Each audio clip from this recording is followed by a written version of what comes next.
Hello friends, कैसे हो आप सब। तो आज हम BHIC 133 के कुछ मोस्ट इंपॉर्टेंट क्वेश्चंस करने वाले हैं विद आंसर्स। तो ये आंसर्स पॉइंट्स में लिखे हुए हैं ताकि आपको समझने में आसानी रहे और एग्जाम में आप इनको याद रख पाएँ। सबसे मेन जो मेरा ध्यान रहता है आंसर्स लिखते समय वो ये है कि आप इनको याद रख पाएँ। इसके साथ में मैं आपको एक्सप्लेन भी करूँगा सारे पॉइंट्स, तो ताकि आपको समझ में भी आ जाए, आपके कॉन्सेप्ट क्लियर हो जाए चैप्टर्स को लेके। कुछ चीज़ें तो बता ही दूँगा मैं, बाकी अगर आपने चैप्टर पढ़ रखा है तो और अच्छी बात है, फिर तो कोई दिक्कत ही नहीं है। फिर तो आपको जो मेन पॉइंट्स है वो आपको समझ में आ ही जाएँगे। ठीक है, आपको बस उन्हें याद रखना है। ये जो क्वेश्चन पेपर उठाया है मैंने, ये क्वेश्चन पेपर प्रीवियस ईयर का है, 2 दिसंबर 2024 का, अभी लेटेस्ट वाला ही है। तो इससे हमें पता चलता है कि किस तरीके के क्वेश्चंस आ रहे हैं, तो मैं उन्हीं क्वेश्चंस को लेता हूँ जो मुझे लगता है कि थोड़े ईज़ी हैं, पहली चीज़। और दूसरी चीज़ कि ये क्वेश्चंस रिपीट हो सकते हैं, ठीक है? उन क्वेश्चंस को मैं बिल्कुल भी लेना पसंद नहीं करता हूँ जो बहुत ज़्यादा मुश्किल होते हैं और रिपीट होने के चांसेस कम होते हैं। तो वैसे इनमें में जो भी क्वेश्चंस आते हैं रिपीट होते ही हैं, ठीक है? एक ना एक बारी वो रिपीट होंगे। अगर आपको ऐसा करना है तो आप प्रीवियस ईयर से 2 साल के 3 साल के क्वेश्चन पेपर उठा के सॉल्व कर लेंगे तो आपके नंबर्स काफ़ी अच्छे आ सकते हैं, ठीक है? बाकी आपकी रीडिंग के ऊपर डिपेंड करता है आप कैसे पढ़ते हो। सबसे पहला क्वेश्चन आपके सामने है, मध्यकालीन भारत को समझने में क्षेत्रीय इतिहास के महत्व की व्याख्या कीजिए। तो क्या क्वेश्चन काफ़ी ईज़ी भी है, इसलिए मैंने ये लिया था कि जो हमारे मेडिवल इंडिया है उसमें जो क्षेत्रीय इतिहास को हम पढ़ते हैं, क्षेत्रीय मतलब छोटे-छोटे जो हमारे साम्राज्य थे, उनके बारे में जब आप पढ़ते हो तो आपको कैसे पता चलता है, उनके मतलब महत्व के बारे में बात करना है हमें, कैसे पता चलता है ये नहीं, महत्व के बारे में, कि भई जब हम क्षेत्रीय इतिहास को पढ़ते हैं तो हमें क्या फ़ायदा होता है उससे।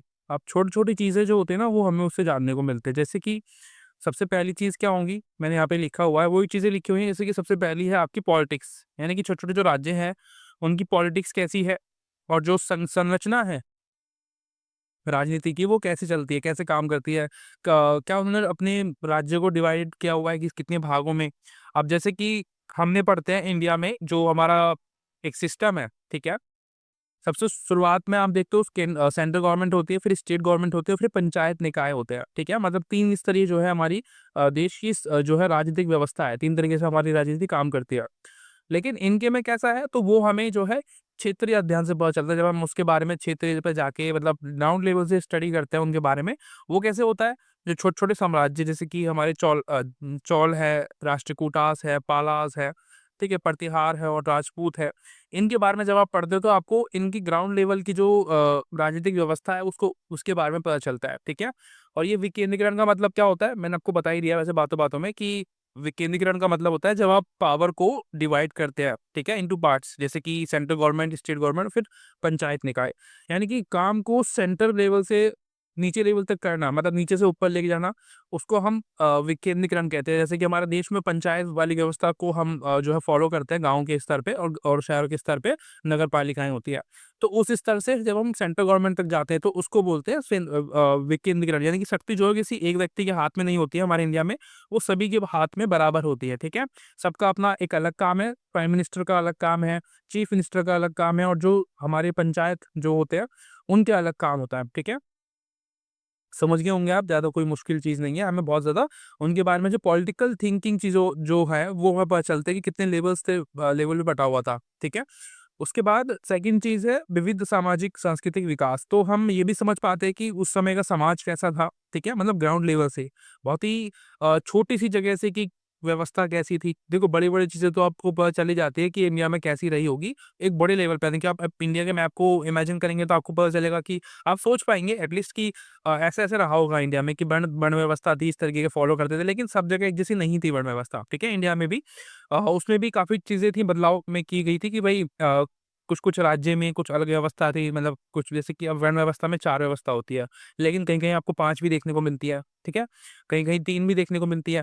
तो ऐसा जो है, ये आपको कब पता चला जब आपने ग्राउंड लेवल से चीज़ों को पढ़ना शुरू किया, ठीक है? तो इसीलिए हम जब क्षेत्रीय अध्ययन कर पाते हैं, तभी हमें पता चलता है कि हमारे देश की विशेषताएँ जो हैं, जो साम्राज्य थे, उनकी विशेषताएँ जो हैं, उनकी संरचना, उनकी सामाजिक व्यवस्था वो कैसी थी, ठीक है? तो ये मैंने बता रखा है कि जो मुगल्स थे एग्ज़ाम्पल में, कि भाई जो मुगल्स थे उन्होंने जो है फ़ारसीकृत जो एक संस्कृति थी उसको फ़ॉलो कराया था इंडिया में, ठीक है? क्योंकि वो उसी चीज़ को फ़ॉलो करते थे तो इन लोगों ने उसको हमारे यहाँ पे एक तरीके से फ़ॉलो कराया, थोपा, जो भी आप कह सकते हो, वो किया, ठीक है? उसके बाद आता है स्थानीय एजेंसी और प्रतिरोध, यानी कि जो एक एजेंसी यानी कि संगठन जो छोटे-मोटे होते हैं ग्राउंड लेवल से, उन्होंने किस तरीके से राजाओं का विरोध किया, उनको कहा कि भाई आपको ये नहीं करना चाहिए, ये करना चाहिए। तो इस तरीके से जो है विरोध करना बेसिकली ठीक है, क्षेत्रीय लेवल पे उन्होंने कैसे काम किया होगा तो उसके बारे में पता चलता है हमें। जब हम ग्राउंड लेवल से स्टडी करते हैं चीज़ों को कि भाई कोई एक व्यवस्था थी, संस्था थी जिसने कि उसका विरोध किया चीज़ों का, कोई भी व्यवस्था आई तो उसका विरोध किया। जैसे कि मान के चलो, जैसे गांधी जी ने बात करें, एग्जाम्पल मैं दे रहा हूँ आपको। जैसे कि गांधी जी ने ग्राउंड लेवल से जो है बहुत सारी चीज़ों का जो अंग्रेजों ने शुरू की थी इंडिया में तो उसका विरोध किया। ठीक है, साइमन गो बैक करके बहुत सारी व्यवस्था थी, डांडी मार्च चलाया, तो वो एक तरीके से विरोध था। ठीक है, पर वो बिल्कुल भी हिंसा वाला विरोध नहीं था, अहिंसक विरोध थे वो सारे। ठीक है, तो ये होता है। उसके अलावा आर्थिक भिन्नता, यानी कि जैसे कि अलग-अलग साम्राज्य थे हमारे इंडिया में, तो वो उनका जो मतलब पैसे कमाने का ज़रिया था, वो क्या था? वो किससे व्यापार करते थे? वो सब हमें कैसे पता चलता है?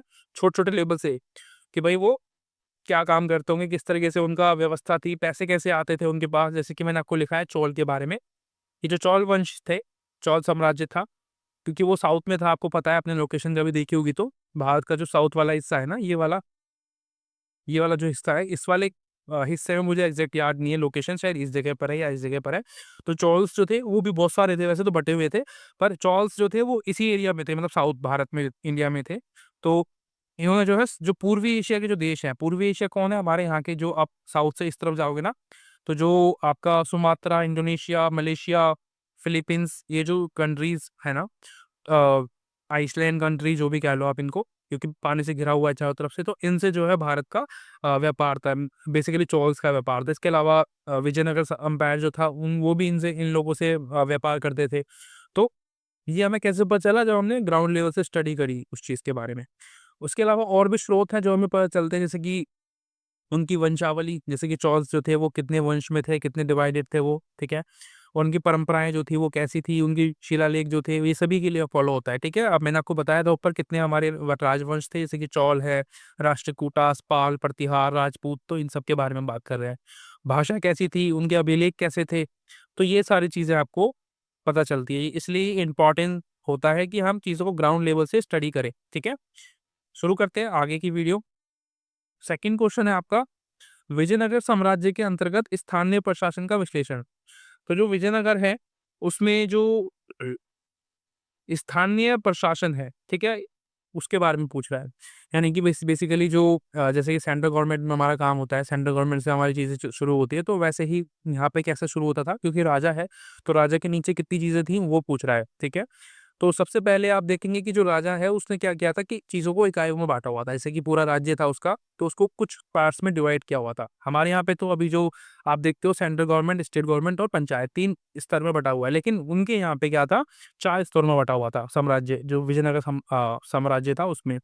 सबसे पहले आता है प्रांत यानी कि स्टेट, ठीक है? उसके बाद नाडु यानी कि जिला, उसके बाद स्थला यानी कि उप-जिला, और लास्ट नंबर पे आता है गाँव। यानी कि गाँव बहुत सारे थे तो इसलिए उनको बड़ा रखा है, इसलिए वो सबसे बड़े ज़्यादा गाँव थे, ठीक है? तो ये 4 लेवल्स पे बँटा हुआ था, 4 इकाइयों में कन्वर्ट किया हुआ था। तीसरी चीज़ दूसरी चीज़ ग्रामीण प्रशासन, यानी कि ग्रामीण प्रशासन की सबसे बड़ी इकाई होती है, ठीक है? यानी कि जो गाँव है वो सबसे बड़ा, क्योंकि हमारे इंडिया में आपको पता है हमारा देश गाँव का शहर है, मतलब गाँव का देश है, सॉरी। तो गाँव का देश होने की वजह से हमारे इंडिया में बहुत सारे गाँव हैं, तो इसलिए हमारी शुरुआत गाँव से ही होती है। अब इसीलिए हमने पंचायत व्यवस्था भी शुरू की थी। पॉलिटिक्स में हम जा रहे हैं बार-बार, क्योंकि समझना है हमें, ऑब्वियसली कॉन्सेप्ट क्लियर करना है। प्रबंधन के लिए आयगार प्रणाली करके एक प्रणाली है, उसमें क्या होता है, गाँव के कुछ 12 सदस्य होते हैं। उनको ना वंशानुगत तरीके से रखते हैं, मतलब जैसे कि राजा का बेटा राजा होता है ना, तो उनके जैसे कि वंशानुगत, यानी कि एक व्यक्ति होगा, 12 लोग होंगे, तो 12 लोग अगर मर गए, तो उनके जो बच्चे होंगे वो फिर उस काम को करेंगे। तो उन लोगों को जो है इस चीज़ के लिए हायर किया गया था, ठीक है? प्रबंधन के लिए, बेसिकली मैनेजमेंट करने के लिए, ठीक है? उसके बाद आती है आपकी नायक प्रणाली। इसमें क्या है, एक सैन्य प्रमुख होता है इसमें, नायक में, ठीक है? एक जैसे कि सैन्य प्रमुख होगा, तो उसको एक क्षेत्र दे देते हैं कि भाई ये क्षेत्र तेरे हाथ में है, जैसे कि ये एक एरिया हो गया, ये आ गया किसी सैन्य प्रमुख के हाथ में। अब उसे ना उस एरिया का जो है रख-रखाव करना है, उस एरिया में क्या काम करना है कि वो कानून व्यवस्था बनाए, ठीक है? उसमें कृषि बदलाव करे, ठीक है? मतलब कृषि को अच्छा करने के लिए जो उसको करना है वो कर सकता है वो।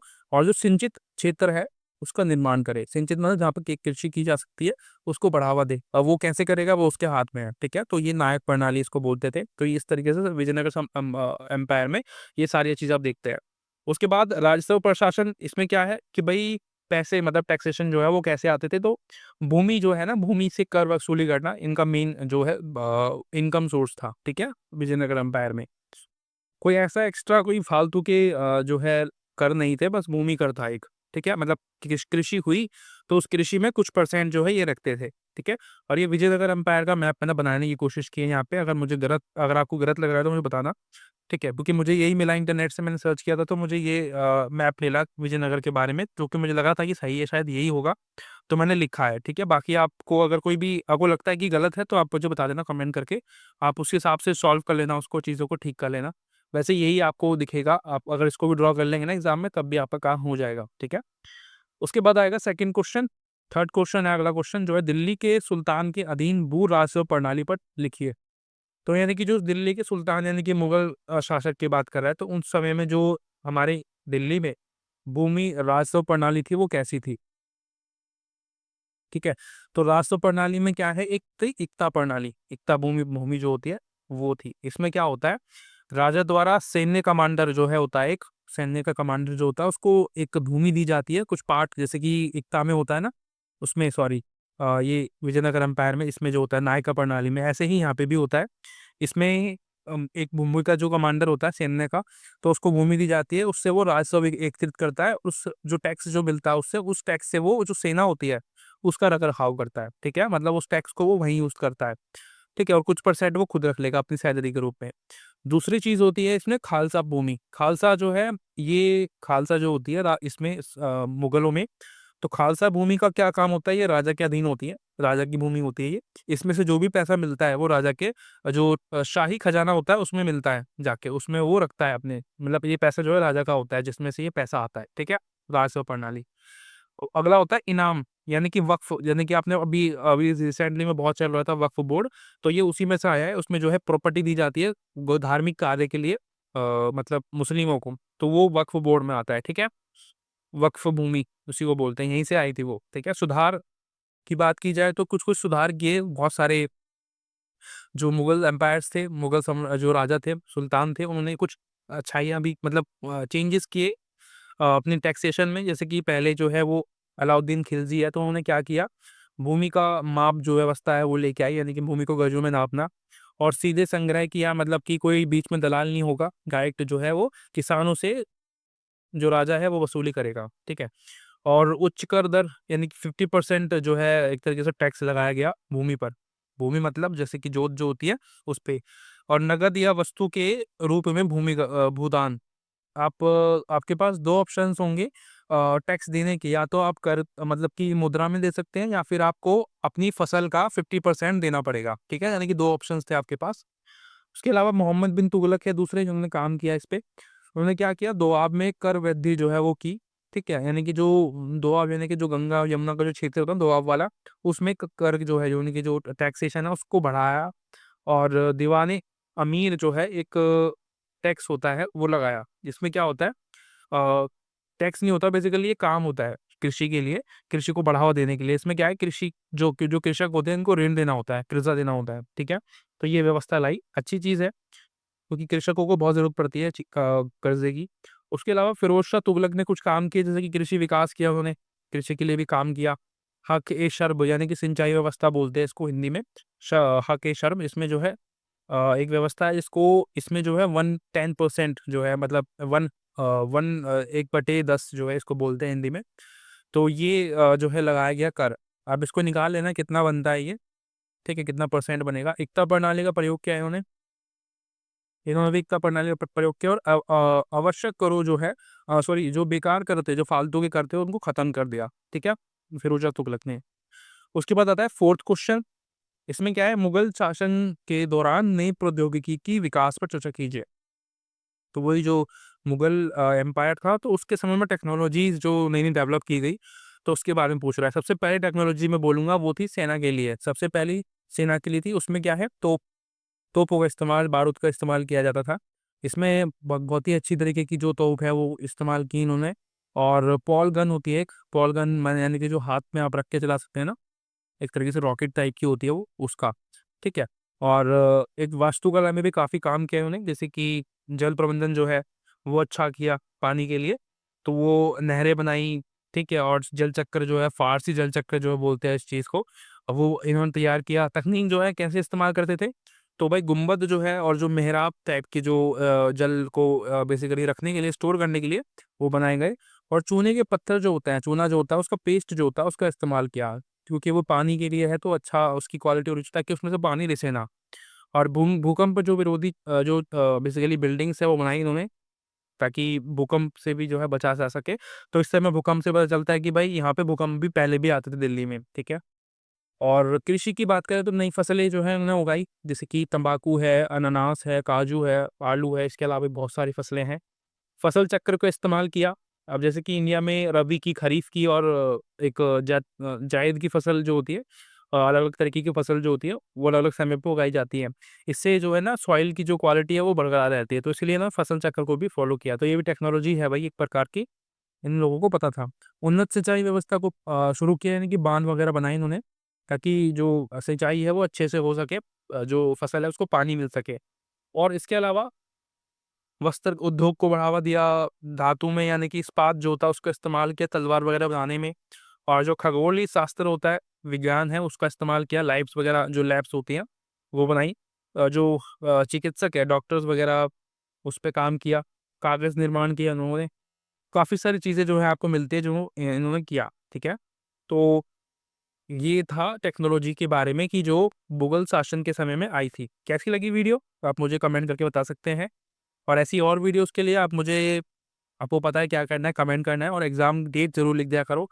तुम लोग एग्ज़ाम डेट नहीं लिखते हो, फिर मुझे बार-बार पूछना पड़ता है, अदरवाइज़ मैं फिर बाद में भूल जाता हूँ, ठीक है? तो अगर एग्ज़ाम आपका नज़दीक है तो मुझे ज़रूर बताना जल्दी से जल्दी, ताकि मैं कोशिश करूँ, अगर मेरे वो बस में रहा टॉपिक, देखो मेरा जो बस में होगा टॉपिक पढ़ाना मैं वही पढ़ा पाऊँगा। ऐसा नहीं होगा कि भाई मैं, आप मुझे कुछ और बोल दोगे, बोलोगे कॉमर्स पढ़ाओ, तो मैं कॉमर्स का स्टूडेंट हमेशा से नहीं रहा हूँ, मुझे कॉमर्स अच्छी नहीं लगती। तो कॉमर्स छोड़ के आप मुझे आर्ट्स के, हिस्ट्री के और पॉलिटिकल साइंस के, सोशियोलॉजी के छोटे-मोटे सब्जेक्ट जो होते हैं वो आप मुझे बता सकते हैं, ठीक है? मतलब सोशियोलॉजी और हिस्ट्री और पॉल साइंस ये तो मैं ईज़िली आपको पढ़ा दूँगा, इसमें तो कोई दिक्कत ही नहीं है, आप जो भी बोलो वो पढ़ा दूँगा। इसके अलावा कुछ टॉपिक्स होते हैं जो कि मैं पढ़ा नहीं पाता, ठीक है? साइंस और आपकी इकॉनमी, मतलब जो बहुत ही हाई लेवल की इकॉनमी होती है वो मुझे नहीं आती है, तो इसलिए दिक्कत होती है। छोटी-मोटी इकॉनमी भी मैं ईज़िली पढ़ा दूँगा आपको, उसमें कोई दिक्कत नहीं है। बाकी thank you so much for watching, मिलते हैं अगली वीडियो में, तब तक के लिए बाय-बाय, टेक केयर।